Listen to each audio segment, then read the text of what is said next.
On today's episode of The Center of It All, we'll talk to university officials about the proposed budget cut for public higher education. We'll discuss the housing tax credit that's putting homeowners in a pinch and give you some tips on selling your home. The Altoona Curve gets a new look this year, and a local restaurant brings a unique cultural experience to the region. Coming up next on The Center of It All.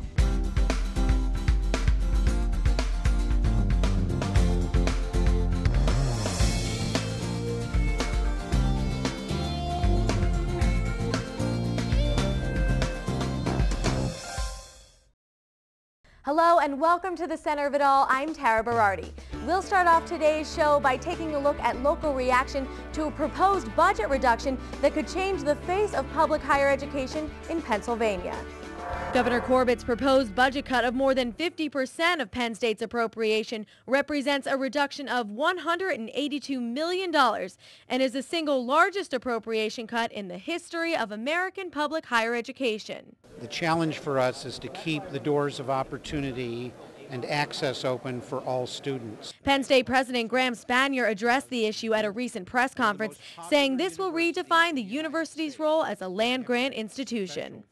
We want to retain our status and our historical mission as a people's university, as a land-grant university that is for the people of the Commonwealth, with a very broad array of programs that support what happens in this state. The primary use of the state appropriation is to offset the cost of education for in-state residents, and the possibility of increased tuition is already causing concern among current and future Penn State students. Under any scenario, tuition will go up, of course, always higher than students would like, but we can't have the burden be principally there.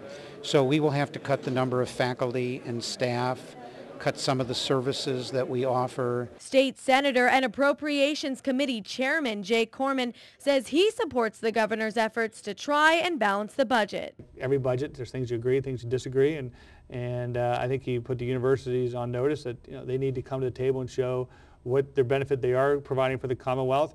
Why should the state be investing this kind of dollars in these universities? Chairman of the Centre County Commissioners, John Ike, disagrees with Corbett's proposal and says higher education will be forced to make unreasonable sacrifices while other industries may not be affected. Do we want to have these kinds of cuts in education happen in Pennsylvania, or is the legislature going to say, we have the Marcellus Shale out there, these companies are making billions in profits, they need to contribute their fair share to the state of Pennsylvania. State-related schools serve more than 150,000 Pennsylvania residents, and Centre County Commissioner Stephen Dersham says communities across the state are bound to feel the impact of this potential reduction. It'll have a direct impact on their mission and their ability to perform, not only provide their educational mission, but all the other ancillary services that they perform for not only Centre County, but literally for the state of Pennsylvania. President Spanier says he still has hope that legislators will reevaluate the proposed cut that he describes as devastating. Coming up, if you took advantage of the federal tax credit to buy your home in 2008, you might wish you had waited a year. We'll have more after this.